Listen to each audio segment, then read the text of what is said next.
I want to say something that might make some people ignore this video completely. The way we raise boys is actually producing men who don't know how to survive emotionally.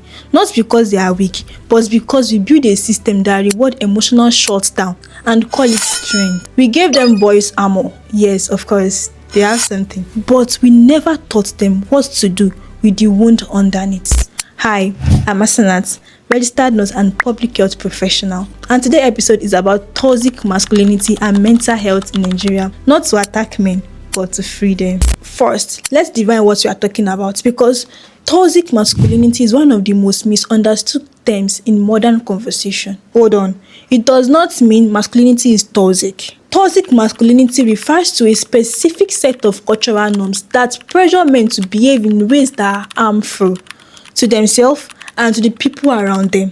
Things like suppressing emotion except anger, like they'll just be angry and flare up at anything, providing words only through dominance or money, never asking for help under any circumstance. They will not ask, they will keep it in as if I'm a man, I should not ask, and treating vulnerability as something shameful.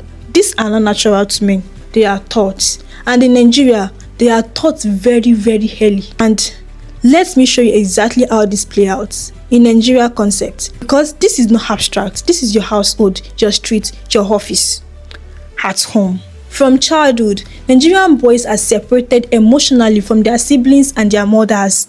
Don't cry, you are a man. What do you mean by that? Stop behaving like a girl now. Why are you crying? By the time this boy is 10, he has already learned that his emotions are vulnerability. He cannot show it, and it is a problem to be hidden, not a signal to be heard.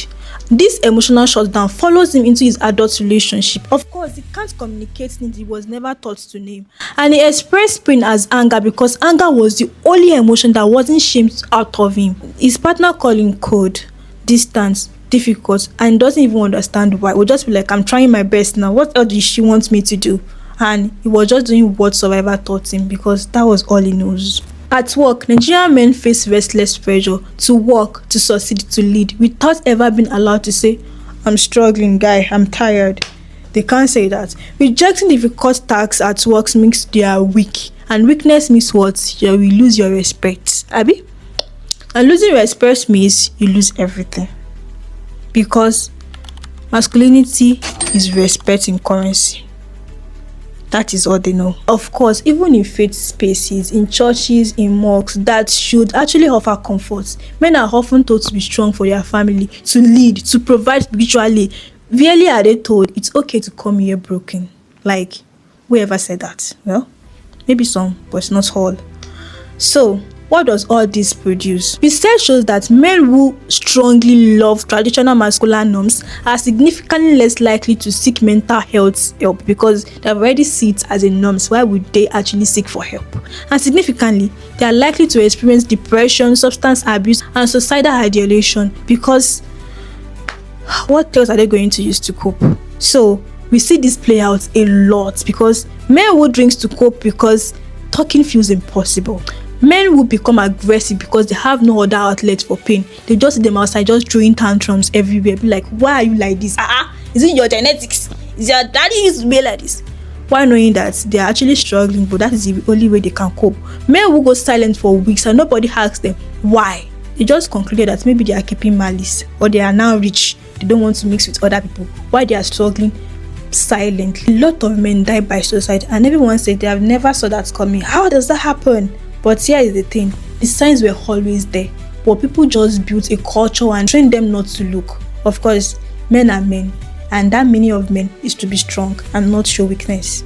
Now, I don't just want to diagnose the problem. I want to show you what the alternative looks like, because healthy masculinity exists and it is powerful. A man who can say, I need help, is strong.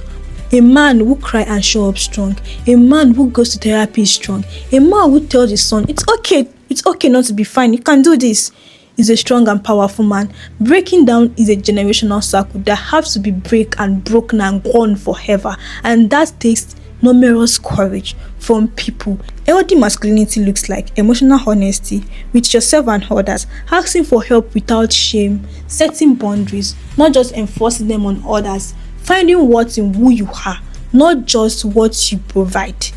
I have to give her money, she will be okay. No, Find the worth in yourself. Raise boys who knows their feelings are valid, and this is not feminine. This is not weak. This is what it looks like when a man is truly free. Changes don't happen at individual level alone. It has to happen in our homes, our school, our faith community, and our medias, on social media and everywhere. We need to stop using emotional expression as an insult. Somebody that expresses themselves and you feel like it's an insult. A man cannot use lip gloss. A man cannot even drink Coke or Fanta, although it is bad for your health. But they will feel like it is. You have to be a man. A woman is the one that should be drinking that one. It's too sugary. But they can drink alcohol and feel like they have power. That is not value. That is, I don't even know what to call it. We need to start having honest conversation with our boys before the armor becomes permanent. That gown you wear for them, before it becomes permanent. We need men who are actually free to model freedom for the men who locks inside. We need the women, mothers, sisters, partners to stop rewarding solidity and start creating safety for honesty. Toxic masculinity is not a war on men. It is a war for men, for their mental health, for their lives, for the boys who are still rising. This is week 3 of my men mental health series, and next week is our final video. I'm going to share everything I wish every man knew about mental health.